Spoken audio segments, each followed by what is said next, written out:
Hi guys, we're now done with the requirements for a valid contract, and now we're going to be looking at, first of all, the different rights created by these contracts. We're going to go back to the basics and look at the difference between a unilateral and a reciprocal contract once again. Then we're going to be looking at liability. What is liability? Basically, what do you need to do and how much do you have to perform, for example, in terms of a contract. We look at a situation where parties are married out of community of property and they buy a house together. So let's say Tom and Jill buy a house from Victoria. The house is 3 million rand and they're married out of community of property. So we're going to be looking at liability. We're going to be looking at joint and several liability. What is the difference? In other words, we have 3 million rand for the house. Do both spouses have to pay half each, or can the creditor claim the whole amount from one of the spouses? We'll then look at your personal rights, and we'll look at specific contracts that create personal rights. We will look at your Stipulatio, alteri. You need to know the Latin because it's only in Latin. Then we'll look at your Cession agreement, which is the transfer of a personal right. Then we're going to look at assignment, which is the transfer of both the rights and the duties, and we're going to look at delegation, which is the transfer of the duty alone. So that's a lot. Let me go back again. In this unit, we'll be looking at the basics again. We'll be looking at liability, and we'll look at the difference between a reciprocal and a unilateral contract. We're then going to be looking at personal rights and contracts that create personal rights. Remember, the right that you get from a contract is a personal right. We're going to be looking at specific types of contracts. The first one is a Stipulatio, alteri, which is a contract for the benefit of a third party. So let me give you an example that you can relate to. Your parents, your mom and your dad, enter into a contract with Old Mutual. With Old Mutual, they say we're going to put money away for our child, the third party, to go to school in a couple of years. So when you're a tiny baby, mom and dad contract with Old Mutual. They put away money every month so that it can benefit you when you need to go to university. So that's the contract for the benefit of a third party. Then the one that is a bit more complicated is your cession, because we have our cedent and our cessionary, and you need to be able to identify those parties. Here we're talking about the transfer of a personal right. Here's an example. For example, I owe F&B 20 million rand on the loan, alright? But F&B owes Absa Bank 20 million rand. So they will cede their right to payment. F&B will, in other words, transfer their right to payment from me. Instead of them getting paid, I pay the bank that they owe. So it's the transfer of a personal right.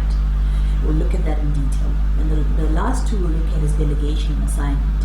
Opposite from cession is delegation. Here you're not transferring a right, but you're transferring a duty. Example, I say to the tutors, I'm not here on Friday. I'm transferring my duty for me to teach the students to you. Doesn't get the benefit, doesn't get my check or my payment at the end of the month, but I transfer my duty to a specific tutor. And then the last one is assignment. With assignment, we're transferring both the rights and the duties. So as you can see, this is technically intensive, and you need to go through the video, through the textbook and the notes to get this right. Let's look at the slides. Okay, so we're looking at parties to a contract. We're going to look at who these parties are. Just remember, for study unit 8, 2 videos come with this one. The one we're doing now is parties to a contract. We will then look at the terms and the clauses in the contract. So what do I mean by parties to a contract? So let's go back to the definition. What is a contract? A contract is a legal bond between two or more people, where one or both of the parties obtain rights, and this right is specifically called a personal right. A right to specific performance against a specific person, and obligation. So both parties can be debtors and creditors at the same time, or one party is a debtor and one party is a creditor. There's two types of contracts that we're going to look at. We're going to look at unilateral contracts and bilateral or reciprocal contracts. Alright? So what is a unilateral contract again? Here, only one of the contracting parties is a creditor and is also only one debtor. So in other words, it's your donation case where I'm donating 50,000 rand to you. There's only one creditor and there's only one debtor. Creditor is the person that's receiving the donation, and the debtor is the person that is going to give the donation. Then we're going to look at reciprocal contracts or bilateral. It's the same thing. So again, when you're doing your multiple choice here, remember that this means the same thing. So I can either call it reciprocal or bilateral.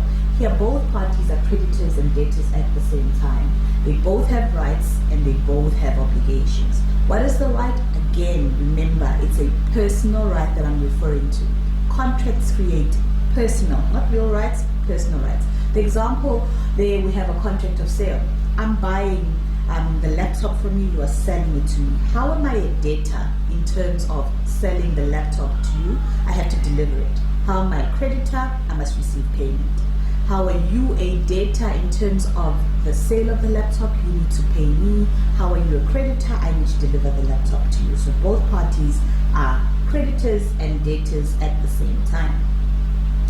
Remember that a contract is a legal bond and it must always be between two or more. You can't have a contract with yourself, meaning that there can be co-debtors and co-creditors. What does that mean? It can be co-debtors and co-creditors. So look at the example there. It says A and B are married out of community of property and decide to buy a house from C. A and B are co-debtors with regards to the payment of the house. So they both owe C money for the payment of the house. We're then going to look at joint pro rata liability and joint and several liability in Stipulatio. Okay, so let's go back to what do I mean by co-debtors. Co-debtors meaning both parties owe a third party an amount of money. So this is the liability they have against that person or towards that person. They both have to pay that money. Example again. People married out of community decide to buy a house together. So they both owe the purchase price for that house. But now we're going to look at the two different types of liability. So if you look there again, it says joint pro rata liability and joint and several liability. What do I mean by joint and several and joint pro rata? If we are liable for the debt pro rata and the house costs 3 million rand, all right? It means one spouse must pay 1.5 million and the other one must pay 1.5 million. If it's pro rata, in other words, you only pay your share. Pro rata, you only pay your share. It can be a different example. So it's myself, it's Tom and Jack. We borrow money from the bank. We borrow 3,000 rand from the bank. I agree that I will only pay 50,000 rand. Tom agrees that he'll pay 100,000 rand and Jill the balance. If we are liable joint pro rata, I only have to pay my 50,000 rand and the other parties respectfully only what they are bound to. Different from joint and severally liable. Here, the creditor can claim the full amount from any of the parties. So let's go back to the sale example of the house. Parties are married out of community of property. C can claim the money from the house completely from A. A will then have to claim the share that B was supposed to pay from B. So let's go into it in detail. Right? Joint pro rata, the debtor is only liable for his part or his proportional part of the debt. The debtors are only liable for what they owe individually. You need to be able in a scenario to identify if it's joint, pro rata, or joint and several liability. Let's go to the next one. Joint and several liability. Here, the entire debt can be claimed from any of the co-debtors. The debtor that has rendered the full performance, in other words, the debtor that has paid everything, can claim a pro rata portion from his other co-debtors. But the bank can ask any party to pay the full amount. If one of the debtors is released from his obligation, then the total amount is reduced in proportion. Please go and look at examples on page 99 to 100. The difference between joint and several liability in Stipulatio, you need to know the Latin, and joint pro rata. Pro rata, only liable for your debt. Stipulatio, they can claim the full amount from you and you need to claim it from the other contracting parties. Now we're going to be looking at personal rights. As I said, this unit is about personal rights. A contract creates a personal right. So let's go back. What is a personal right? It's a right to specific performance against that specific person. Remember, if I owe you 50,000 rand and for a house that I bought from you and I die and I don't pay it, you cannot go to my mother and demand the 50,000 rand, you'd have to go to my deceased estate to claim the payment for that house. So it's a right to specific performance against only a specific person. So now we're going to look at the transfer of these personal rights. So now that you have a contract, it creates a personal right. We're going to look at different contracts where the transfer of personal right happens. These are the different contracts. So we're going to look at basically the transfer of these rights to third parties. So third parties can become a party to the contract either personally or by means of representation, right? Then they form part of the contract and must perform in terms of the contract. So we're going to now look at specific contracts that deal with the transfer of personal rights that are created in one contract to a third party. Contracts where third parties are drawn into, remember you're transferring the right to them. The first one is your Stipulatio alteri. It is only in Latin, so learn the Latin. What does this one do? Basically, this is where two parties create a contract for the benefit of a third party. There's the third party getting the personal right. Then we're going to look at Cession, which is a bit more complicated. Here, you have A and B that are already in the contract. Then one of the contracting parties transfers, just one of the contracting parties transfers his right to receive something to somebody else, another third party. Delegation again deals with a third party. This is when you don't transfer your right, opposite from your Cession. You transfer your duty, what you're supposed to do, to a third party.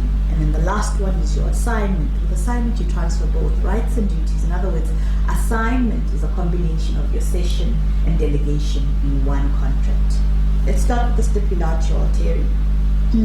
So what is a Stipulatio alteri? Look at the example. It says A and B enter into a contract for the benefit of C. Remember, all these contracts have to do with the transfer of a personal right to a third party. C then becomes a party to the contract when he accepts the benefit. Then he can enforce his rights. So what is the requirement here? The example I gave earlier is where your parents, mom and dad, contract with somebody else, Old Mutual. They say to Old Mutual, we'll pay you 10,000 rand every month until our child is 18. When she's 18, then you say to our child, this is your money that we've been saving for you to go to school. The child then has to accept. When the child accepts, he becomes a party to the contract. So what is a Stipulatio alteri again? Where two contracting parties enter into a contract for the benefit of a third party. For the contract to be effective, the third party must accept. That's when the Stipulatio kicks in. Okay, C becomes a principal party to the contract after she has accepted. When he accepts it, and there is no question of representation, he's not representing anybody. He represents himself because the contract was created for his benefit. If the original two parties, A and B, agree, they can amend or terminate the contract any time before the third party accepts. So let's go back to the example where your parents have entered into a contract with Old Mutual. So for the first 18 years of your life, they contract with Old Mutual to pay them 10,000 every month.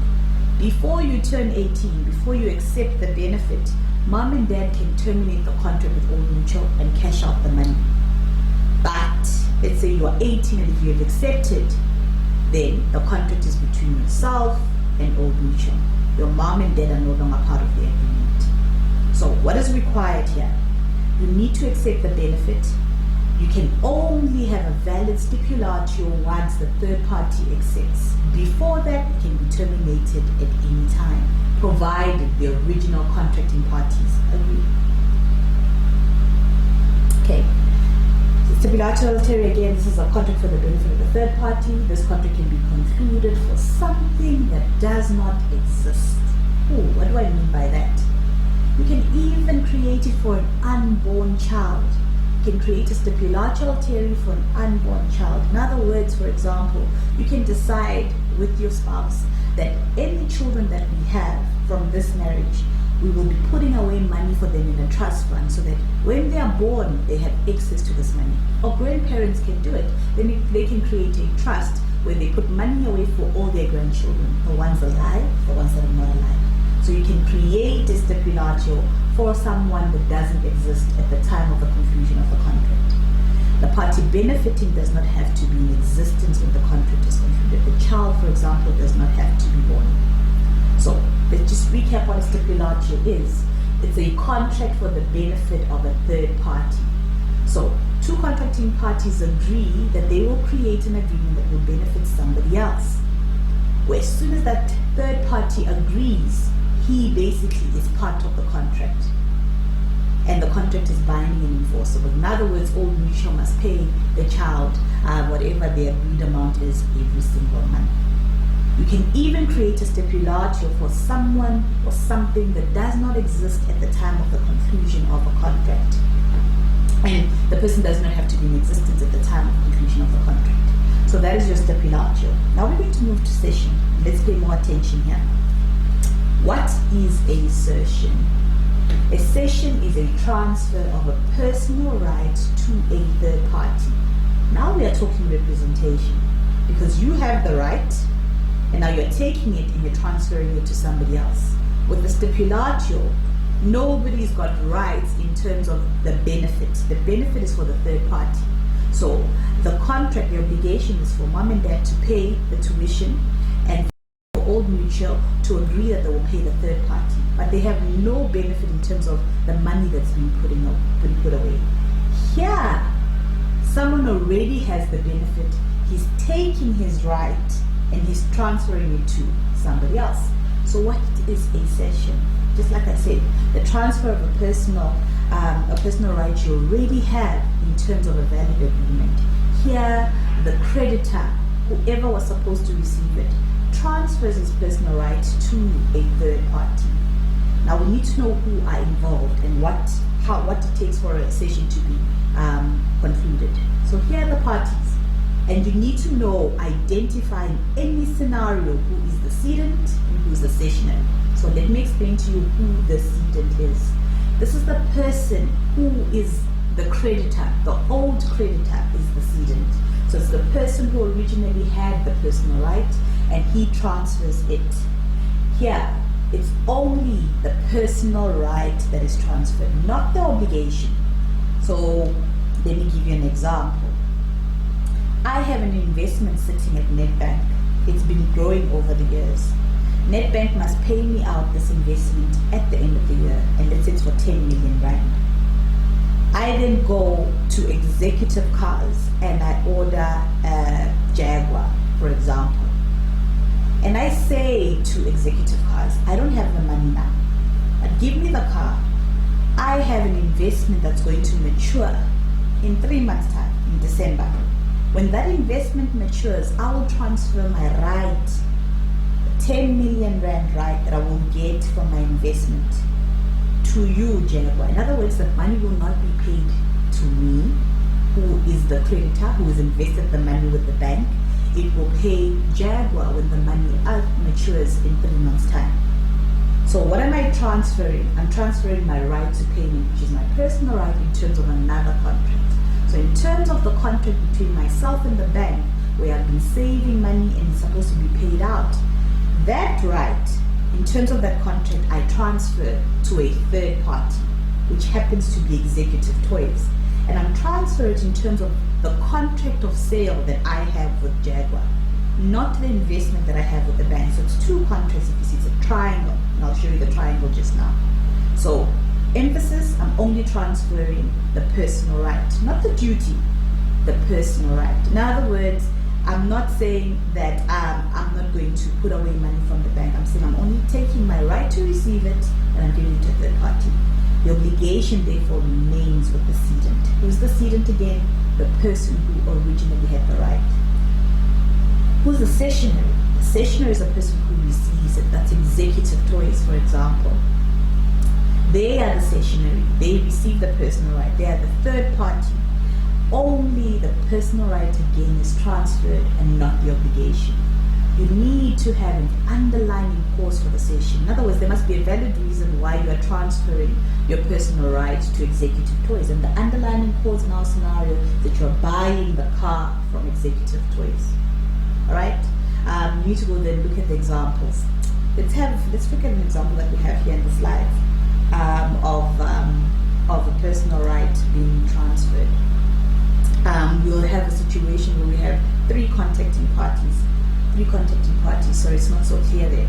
It said K is selling her pink car to P for 500 rand, and K owes G, all right, the same 500 rand. So K is the person on top. He's selling her pink car for 500 rand. She's selling it to G. But K then transfers her payment for the car. So K is selling it to P, but G owes K money. In other words, since G owes K money and K is buying the car from P, K then transfers her personal right from G that owes her 500 rand to P. So this is how the transfer happens. So who's the cedent and who's the cessionary? K is the cedent. G owes, Gail in other words, owes Kitness money, 500 rand. But Kitness owes Peter money.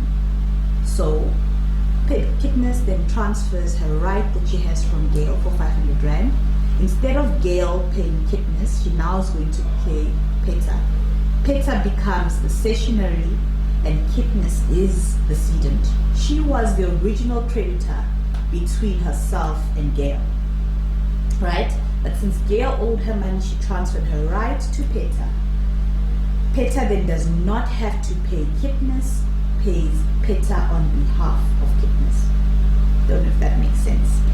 So what is a cession agreement is where a person with a personal right transfers his right to a third party. In the original contract was between Kitness and Gail, all right, where Gail owed Kitness money. Kitness then owes Peter money and then transfers her personal right that she has against Gail to Kitness. Let's pause. All right, so what is the procedure for the cession? Important. It's an agreement between the cedent and the cessionary. Remember, the cedent is the old creditor who's the new debtor until the new agreement. The cessionary is the new creditor. Remember, it was Executive Toys who was going to get the money that I had saved with the bank. So initially I was the creditor. I was going to receive the 10 million rand from the bank. Now I've transferred my right to receive that money to Executive Toys. So I am the old creditor, I become the cedent. The new creditor, because I owe Executive Toys, he's the cessionary, right? The cession agreement doesn't even have to be in writing. Remember with the formalities, it doesn't even have to be in writing for it to be valid. A verbal agreement is sufficient. The debtor does not even have to be notified. Only notified in exceptional cases. In other words, who's the debtor in our triangle? The debtor is the bank. Bank owes me 10 million rand from my investment. All I have to tell him is not to pay in the original account that I gave him and give him the other account. He doesn't even have to know that I'm transferring my right to whom? To the cessionary, right? Then we have restrictions on cessions. In other words, personal rights that cannot be transferred. So the law restricts or prevents cession in the following instances. The right to a pension. You cannot cede your right to a pension. Pension is put away by your employer. You're supposed to get when you turn a certain age. You cannot transfer your right to your pension to somebody else. You can also not transfer your right to compensation for injuries that happen in the workplace. So let's say you're walking out of the main gate and there's a hole on the ground and they don't put up the signs and you fall into the hole and Mangasutu has to pay you 10 million rand for the fact that you damaged your arm or your limb, whatever the case may be. You can't cede that to somebody else. Instances where only the creditor should perform because it's unpleasant or difficult for the debtor to perform. For example, a training contract in that or an employment contract. In that instance, you cannot cede your right to payment to somebody else. So what are the consequences of a cession? The cessionary is the only person entitled to claim. Executive Toys, for example, is the only person entitled to claim. And the cedent can no longer transfer the right to another person. So if I've transferred my 10 million rand from the bank and I've transferred it to Executive Toys, I can't transfer the same right to another third party. The cession agreement cannot put the cessionary in a better position. The cessionary only has the same rights that the cedent had. So here you need to be thinking about discounts, etc. I'll explain that in class in detail. So the consequences of the cession. Other consequences, the cessionary becomes the creditor. Alright, remember, executive choice is the creditor and is the only person who can enforce the right against the debtor. Who's the debtor? Myself. I owe executive choice. Cessionary can also release the debtor from his obligation, since the cessionary is now the new creditor. The debtor can raise any defenses she would have had against the cedent to the cessionary. Again, that's what we discussed in detail in class. Another consequence, as soon as a debt is extinguished, no more cession agreement, it falls away. So as soon as the bank has now paid, bank being the debtor, has paid executive toys, the bank no longer owes anybody else money. 10,000 transferred to the cessionary. Cedent cannot claim anything else. The debtor still has the same defenses, and the cession extends to any advantages that go with it. Alright, so if for example executive toys wants to give me a discount on the Jaguar I want to buy, so instead of 10 million rand, he says I'm giving you a 1 million rand discount, then guess who gets the discount? The bank, not me, because you transferred your right to the cessionary. Okay, parties who have entered into a valid contract are free at any time to change the term of a contract. This can be done informally or by means of a new agreement. So what am I talking about here? I'm talking about the variation, the termination of contract by means of agreement. So we have a contract and you are free at any time to cancel as long as all parties have agreed. This can be done formally or by means of a formal agreement. So this is where delegation and assignment come in. Delegation, as I said, is the opposite of your cession. Here you're transferring the duty and not the right. And now we're talking about all three parties agreeing. Remember with cession only two people had to agree. Now we're going to start talking about all three agreeing. So delegation, here parties have entered into a valid binding contract, but they want to change the terms of the agreement. Alright? They want to change or either terminate rights or duties. With delegation, you're transferring duties. With assignment, you're basically substituting a third party. You're transferring both your rights and duties. Delegation, this is a tripartite agreement. What does it mean? All three parties must consent. Unlike a cession, it's only the cedent and the cessionary. It's a tripartite agreement where the debtor's duties are transferred to a third party who promises to fulfill the debtor's obligations. With the consent of who? The creditor. Then the debtor is released from obligation. So let's go to the tutor example. I transfer my duty to teach you guys to the tutor. You must agree, and so must the tutor. Everybody must agree. All three parties must agree. Therefore, a new agreement is created between the creditor and the third party becomes the new debtor. The tutor becomes the new debtor. Alright? Because you, the creditor, agree that the tutor can teach you instead of me. Assignment, on the other hand, here it's a substitution of a third party. This is a combination of your cession as well as your delegation. Combination of cession and delegation, here both rights and duties or obligations are transferred to a third party. All three parties must consent, agree. The result of this is that the old contract is terminated. It's completely removed. It no longer exists through novation, the creation of a new contract. Third party becomes the new debtor and the creditor is called the assignee. I'll explain by way of an example. And that's your lease agreement, which is transferred to a new person. So I am renting out a house in Cession and I'm paying 500 rand a month in the room here in Lazi. Alright? I want to get out of the contract and I say to the owner of the house, my friend is looking for a room. I am moving out. I'm going back to Johannesburg. So the original creditor in terms of receiving the room, the original debtor in terms of paying the rent, it is replaced by the friend. So my friend comes in, she now has to pay rent and she also has to get benefit of the room. Alright? So the old contract between myself and the landlord is terminated by the new contract. So assignment, you transfer both the rights and the duties. So we've done all three contracts.